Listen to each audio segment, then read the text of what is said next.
Merci beaucoup pour l'introduction. Bonjour à tous. Je vais donc, dans les minutes qui viennent, essayer de vous présenter un petit peu mon domaine de recherche, un domaine de recherche relativement émergent, encore assez peu connu, qui se situe sur une petite frontière entre la biologie, la chimie et l'informatique. Et peut-être par rapport aux exposés précédents, ce sera une vision un peu différente, parce que là, c'est pas vraiment qu'on utilise l'informatique pour étudier ces objets. Bien sûr, il y a beaucoup de gens qui font ça. Ce que moi je fais, c'est pas tout à fait ça. C'est plutôt de prendre l'inspiration dans cette molécule si importante pour la biologie, l'ADN, prendre l'inspiration dans la manière dont c'est utilisé en biologie pour peut-être dans le futur proposer d'autres manières de faire de l'informatique. Et donc, j'imagine que toutes les personnes dans cette salle ont une idée de ce que représentent les caractères que je viens de faire défiler sur l'écran. C'est pas moi, ça c'est une mouche. Évidemment, c'est relativement difficile à... c'est pas moi, je peux pas encore séquencer mon génome, donc je peux pas vous le montrer. Mais je vais essayer de parler un petit peu de ça, et peut-être pour commencer en introduction, changer un petit peu votre perspective sur la manière dont on peut interpréter, la manière dont on doit regarder cet objet, l'ADN, et comment est-ce qu'on peut essayer de le comprendre, son lien avec la biologie, etc. Donc, la structure de l'ADN a été proposée en 1953 par Watson et Crick. Ça leur a valu un prix Nobel. Et l'idée vraiment qui valait ce prix Nobel, c'était pas que l'information génétique soit codée dans l'ADN, ça c'était déjà dans l'air, on le savait plus ou moins, que c'était cette molécule-là qui avait l'information. Non, ce qui était vraiment révolutionnaire, c'était que cette structure, justement en double hélice, suggérait un mécanisme de transmission. Donc, ce n'était pas le stockage de l'information, c'était plutôt le flux de l'information. Donc, l'information héréditaire pouvait être transmise grâce en fait à la structure de l'ADN. On avait directement maintenant un mécanisme, une vision très moléculaire, très chimique de la manière dont ça se faisait. Donc, on n'était plus dans la description de « je transmets mes yeux bleus, etc. » à mon enfant. Maintenant, on avait la chimie qui, très simplement, permet ça. Et cette chimie, c'est ce qu'on appelle maintenant les règles de Watson-Crick, donc l'hybridation de Watson-Crick. Le fait que parmi les quatre composants qui constituent l'ADN, l'adénine préfère se lier à la thymine, tandis que la guanine a un faible pour la cytosine. Et c'est donc cette bête histoire d'interaction stérique et de liaison hydrogène qui permet le flux d'informations héréditaires qui est vraiment à la base de ça. Donc, en fait, on a d'une part le stockage de l'information, et ce stockage de l'information de manière massive est dû au polymère. Le polymère permet l'organisation des bits suivant un axe, sur la longueur du polymère. Et puis, les flux d'information, ça c'est géré par l'appariement, par les règles de Watson-Crick.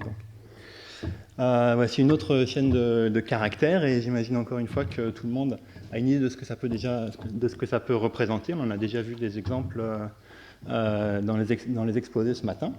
Donc du code informatique binaire, la structure sous-jacente de tous les programmes informatiques, le seul langage que comprennent les machines électroniques. Et ce que je trouve frappant, c'est que parmi ces deux grands codes avec lesquels nous vivons maintenant, il y a en quelque sorte une grande similarité dans l'encodage. Dans les deux cas, on a une chaîne, un fil, sur lequel on va enfiler des billes de 2 couleurs dans un cas, des billes de 4 couleurs dans l'autre cas, mais c'est pas très différent. Donc il y a vraiment une analogie forte au départ, mais si on pousse un petit peu, en fait, cette analogie ne va pas forcément beaucoup plus loin. Et en particulier, une des grandes différences de notre point de vue, disons, c'est que si on est capable de comprendre assez bien le code de droite, si on est capable de le lire, de l'écrire ou de le corriger, c'est beaucoup moins vrai pour le code de gauche. Alors, dans les années 60 environ, on a pensé qu'on avait fait un progrès significatif dans la compréhension du code génétique.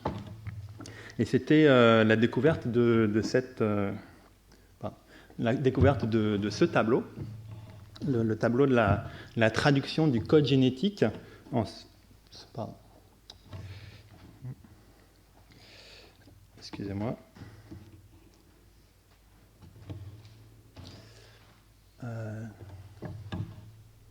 Voilà.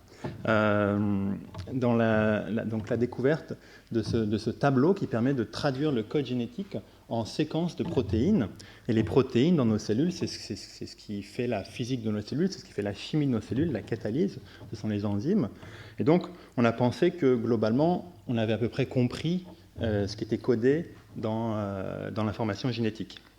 Et ça a duré peut-être pendant les 30 années suivantes jusqu'au séquençage complet du génome humain. On s'est dit, ce flux, cette fois-ci, non pas un flux de transmission, mais un flux de traduction, c'est probablement la chose la plus importante à comprendre à propos de l'ADN. Puisque comme ça, on contrôle à la fois la structure et la structure des cellules et leur activité chimique. Mais c'était une erreur, car en fait, cette idée correspondait à complètement négliger toute une partie de la fonction des cellules, et cette partie, c'est justement le traitement de l'information. C'est très important pour une cellule de traiter l'information. Or, tout ce que fait la cellule étant codé dans l'ADN, quelque part, l'ADN code pour des algorithmes, du traitement de l'information, des boucles, etc. Et donc, c'est une chose qu'on a compris, disons, depuis quelques années maintenant. Mais l'idée, globalement, c'est que les propriétés physico-chimiques des protéines codées par l'ADN, c'est qu'une toute petite partie de l'iceberg des fonctions encodées dans les génomes.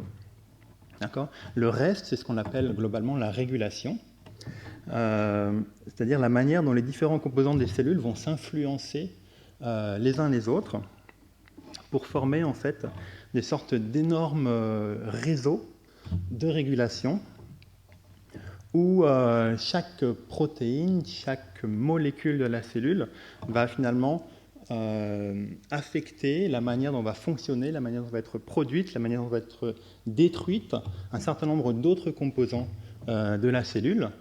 Et petit à petit, ces interactions vont former d'énormes réseaux. Ces réseaux contiennent des boucles, des rétroactions, etc. Et c'est ça qui permet à la cellule de réaliser ces tâches de calcul. Donc, j'en arrive à essayer de définir un petit peu la programmation moléculaire. Donc, qu'est-ce que c'est que la programmation moléculaire ?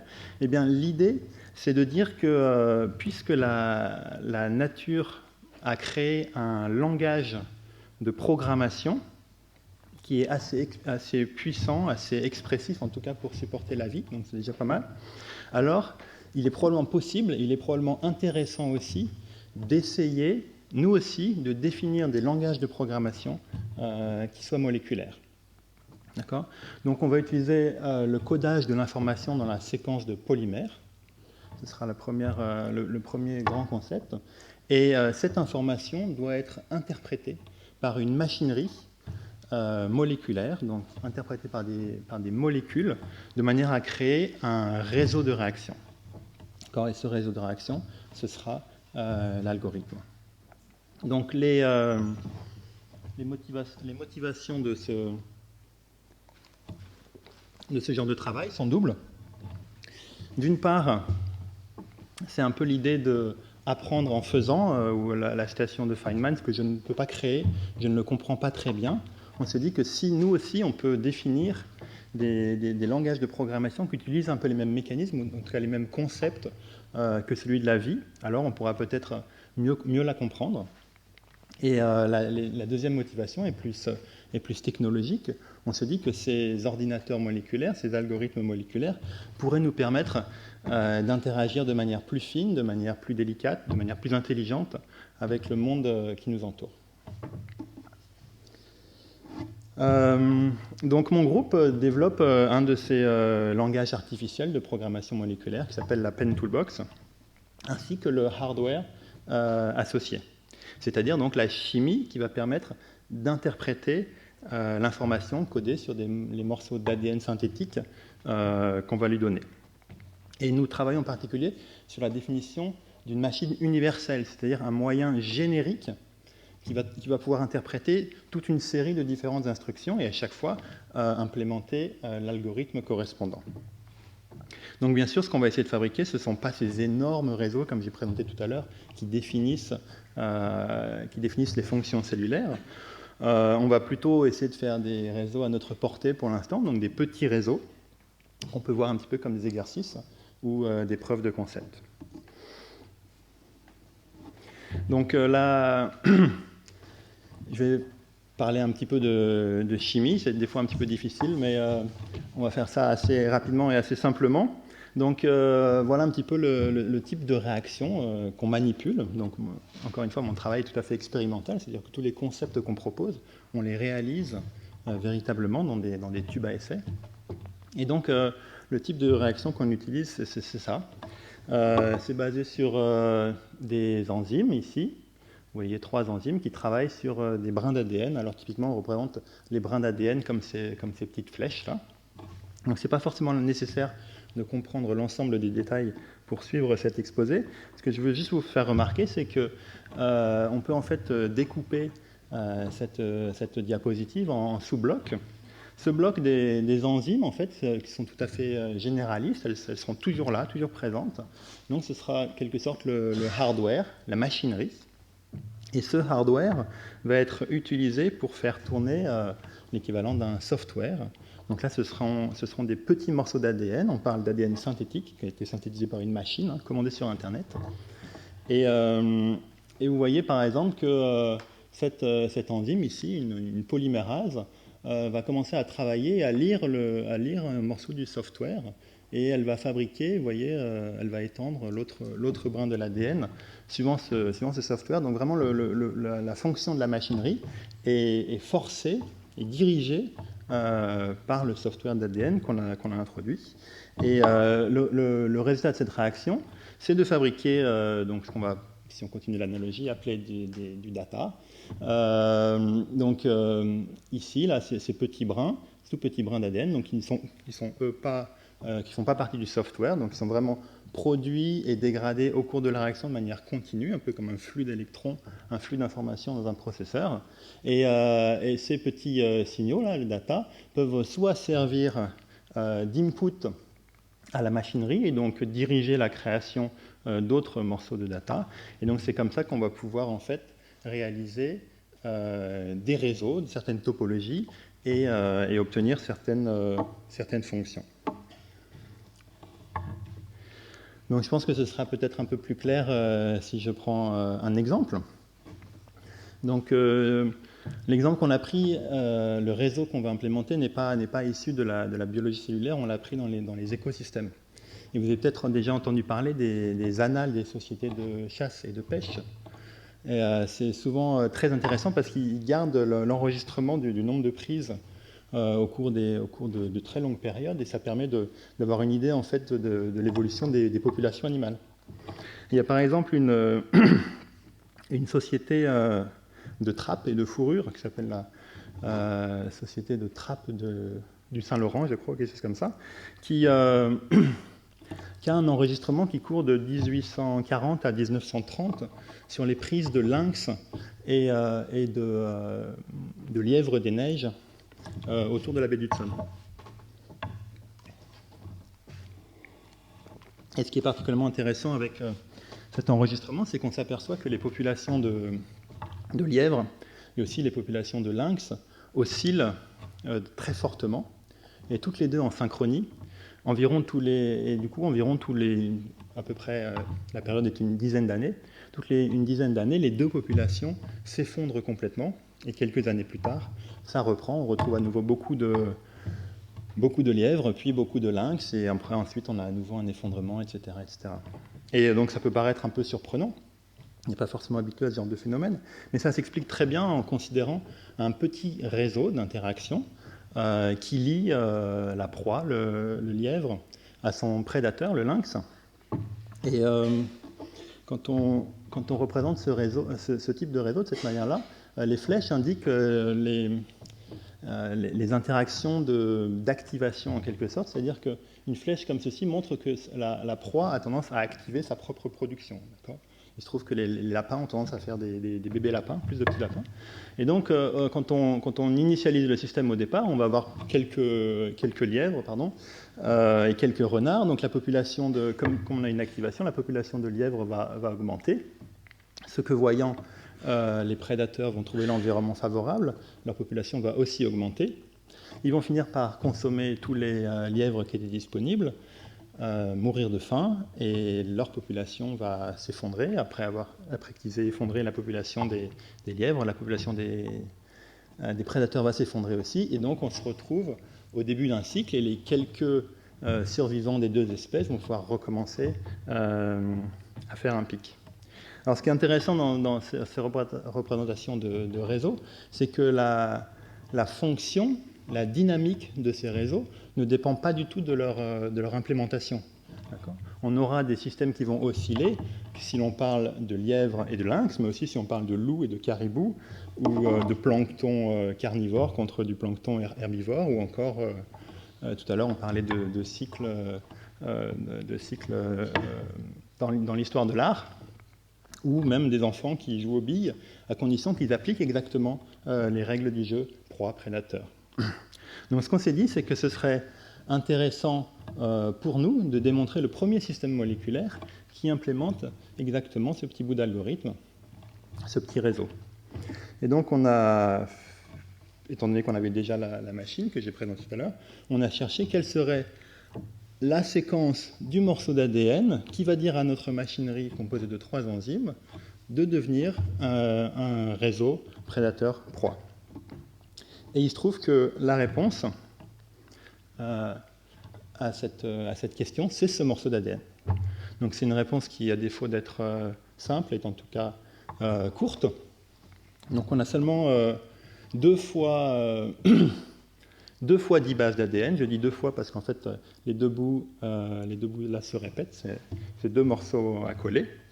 Et il suffit de tremper cette chose-là, enfin, d'introduire ce morceau d'ADN dans le système enzymatique que je mentionnais tout à l'heure, pour que les systèmes se mettent à implémenter le réseau prédateur-proie. Alors vous n'êtes pas forcément obligé de me croire sur parole, donc je vais vous montrer la manip.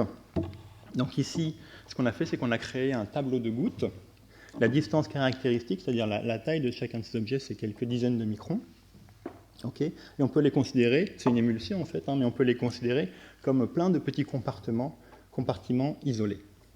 On regarde ça au microscope à fluorescence, on a des marqueurs fluorescents qui nous permettent de regarder l'évolution des concentrations. Et on incube ça à une certaine température, et les réactions se mettent en place et le système commence à évoluer. Et ce qu'on observe au bout d'un certain temps, c'est ça. Donc ici, en fait, le film a été très fortement accéléré.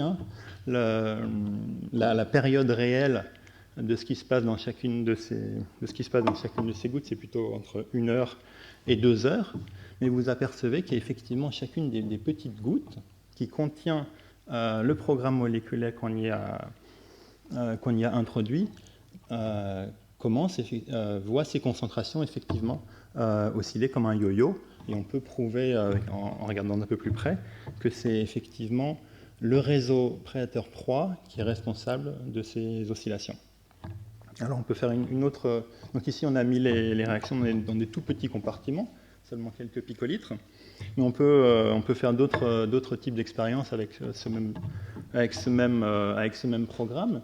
Ici on a mis le mélange d'enzymes et d'ADN dans un réacteur plat qui fait environ 1 cm. Ce cercle que vous voyez fait maintenant 1 cm de diamètre.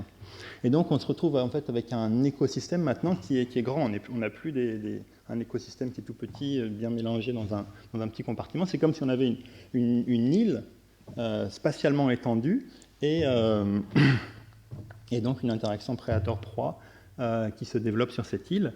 Et vous voyez qu'on observe exactement ce qui est prédit par les algorithmes et ce qui a été observé dans certains cas dans les écosystèmes, c'est-à-dire des vagues spatiales de proies qui sont en fait pourchassées par des vagues, peut-être relancer le film, qui sont pourchassés par des vagues de leurs prédateurs, sachant ici que les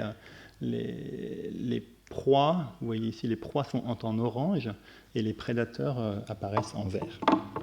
Donc bien sûr, tout ça, il n'y a aucun animal vivant, tout est purement moléculaire. Je vais essayer de vous faire une toute petite explication très rapide du mécanisme, comment ça marche. Donc ici, la séquence qui code le système, qu'on va retrouver ici, c'est cette séquence-là. Et vous voyez qu'elle va en fait permettre la création d'une boucle de rétroaction positive qui correspond à la croissance de la proie. Donc la proie, c'est ce petit brin qui vient ici, étendu par la polymérase, coupé par cette enzyme, et on tourne comme ça, et à chaque fois qu'on fait un tour, on crée un nouveau petit brin. Donc une proie crée deux proies. Et on a une deuxième boucle un peu plus loin, qui est la boucle des prédateurs, qui utilise la proie, qui l'incorpore dans son cycle, vous le voyez ici, et qui l'étend, et par cette extension, en fait, on crée deux prédateurs. Et très important, on a des réactions de dégradation qui vont consommer à la fois la proie et le prédateur, qui font qu'ils ont un temps de vie limité. Au bout d'un moment, ils sont exclus du système.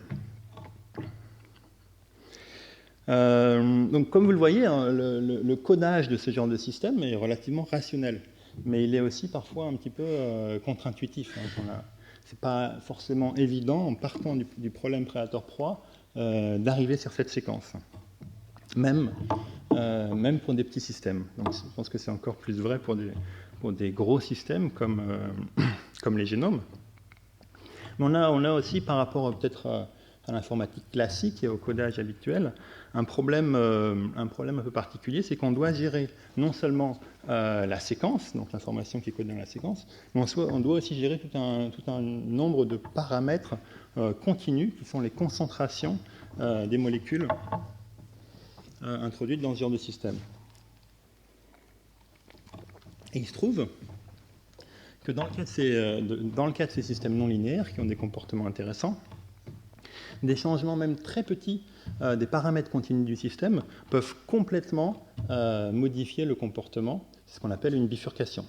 Donc si le système oscille quelque part dans son espace des paramètres et qu'on le décale un tout petit peu à côté, on aura un système qui va devenir complètement plat. Comment alors peut-on vraiment cartographier la fonction de ces systèmes? Comment est-ce qu'on peut découvrir les zones des paramètres qui sont désirables, qui sont intéressantes? Comment est-ce qu'on peut savoir si le système qu'on a créé est robuste ou pas? C'est une question qui est encore relativement ouverte, et je pense que c'est un des outils dont on a vraiment besoin dans cette discipline de programmation moléculaire pour pouvoir avancer, débugger les systèmes et les rendre fonctionnels et robustes. Donc avec mes collègues à l'Université de Tokyo, on s'est lancé dans la mise au point d'une méthode qui permet la cartographie exhaustive, sans a priori, du comportement d'un réseau moléculaire. Et pour ça, on a utilisé ce qu'on appelle de la microfluidique. Donc, la microfluidique, c'est une technologie qui permet de manipuler des tout petits volumes de liquide. Ici, vous voyez des canaux qui font une cinquantaine, je crois, de microns de large, et dans lesquels on introduit différentes solutions. Et vous voyez que les couleurs switchent un petit peu parce qu'en fait, on introduit les solutions avec des fluides différents au cours du temps. Et en amont de ce système, en aval, de ce système microfluidique, c'est-à-dire ici, vous le voyez peut-être pas, vous le voyez pas ici, mais en fait, on crée une infinité de gouttes, on crée une émulsion. Et donc, en réalisant cette opération, on obtient au final, encore une fois, un tableau de gouttes, un peu comme tout à l'heure, sauf que maintenant, chacune de ces gouttes contient un mélange différent, un mélange différent de chacun des composants qui constituent le système. Et donc, on a fait environ 10 000 ou 100 000 gouttes peut-être, et chacune de ces gouttes est très légèrement différente de ses voisines en termes de composition. Donc elle va implémenter un programme très légèrement différent. Et comme il est évidemment difficile de garder l'ordre entre toutes ces gouttes, entre ces 100 000 gouttes qu'on vient de créer, on a juste tout mélangé. Mais avant de tout mélanger, on a introduit des barcodes fluorescents qui vont nous permettre de retrouver à la fois quelle est l'expérience qu'on a réalisée dans chaque goutte et quel est le résultat de cette expérience. Donc dans les quelques slides qui viennent, je vais essayer de vous présenter comment on fait ça de manière un petit peu visuelle. Et ce sont des expériences qui produisent des très belles images, donc j'espère que vous pourrez en profiter. Donc vous voyez que là, j'ai pris une petite section de l'image de toutes ces gouttes et on a simplement retrouvé l'ensemble des gouttes. Ensuite, pour chacune de ces gouttes, on va regarder dans les différentes couleurs de la fluorescence quels sont les niveaux de chacune de ces couleurs. Donc dans ce cas-là, on a 4 couleurs de fluorescence. Donc vous voyez qu'à chaque fois, on regarde 4 niveaux de couleurs. Et ensuite, je recrée artificiellement la goutte avec la somme de ces couleurs. Et une fois qu'on a fait ça pour toutes les gouttes, on va créer un nouveau système de coordonnées au-dessus du tableau de gouttes. Et ce système de coordonnées ne sera plus spatial, en fait, mais il sera paramétrique. C'est-à-dire que dans ce système de coordonnées, on est sur cet axe en fonction de la concentration du paramètre 1, et on est plus haut sur cet axe en fonction de la concentration du paramètre 2. On va maintenant, justement, en utilisant les couleurs qu'on a mesurées précédemment, faire migrer l'ensemble des gouttes dans le nouveau système de coordonnées. Okay, donc c'est ce qui est en train de se passer là. Évidemment, en fait, on fait ça pour beaucoup plus de gouttes. Là, j'ai juste remonté sur un petit échantillon pour que ça reste à peu près visible. Et vous allez voir qu'au fur et à mesure qu'on fait cette simple opération de traitement des données, en fait, on voit apparaître une forme de structure dans le résultat. Donc l'information qui était déjà présente dans le tableau de gouttes précédemment, mais qui était complètement invisible parce que tout était mélangé, devient visible au moment où on reclasse l'ensemble de ces gouttes suivant le système paramétrique encodé par les couleurs de fluorescence. Ici, encore une fois, il n'y a que quelques gouttes. Quand je mets l'ensemble des gouttes, on retrouve ce type de diagramme, qui est en fait un diagramme de bifurcation. Pour ceux qui savent ce que c'est. Pour ceux qui ne savent pas, ça permet d'avoir toutes les informations sur toutes les capacités du système en termes de dynamique. L'ensemble de ces informations est résumé dans ce type de diagramme. Donc ici, on a fait cette opération pour un autre programme moléculaire que celui que j'ai présenté tout à l'heure, un programme qui implémente un bit de mémoire. C'est un programme qui ressemble un petit peu à ce qu'on trouve en biologie dans une cellule quand elle a besoin de mémoriser un bit d'information. On a typiquement ce motif, ce réseau. Donc on l'a reproduit en tube avec notre machine à nous. Ici, c'est la cartographie d'un autre programme. En fait, dans ce cas-là, c'est le réseau Predator-proie. Et on a mis des grosses billes rouges pour l'endroit dans son espace de paramètres où il oscille, et des petits points noirs pour tous les endroits dans son espace de paramètres où il n'oscille pas. Donc ça permet en fait d'avoir toute l'information sur le système. Voilà, je pense que je vais m'arrêter là pour cette présentation. Je voudrais juste mentionner que c'est des travaux qui ont été réalisés pour la majeure partie dans une unité mixte internationale du CNRS qui est située à l'université de Tokyo et que j'ai récemment déménagé juste un peu plus haut sur la montagne à l'ESPCI. Je vous remercie pour votre attention et je veux bien prendre quelques questions. Et je vous laisse regarder pendant le temps des questions cette autre représentation, cette autre animation qui en fait montre une autre manière de voir le traitement des données de l'expérience précédente. Merci.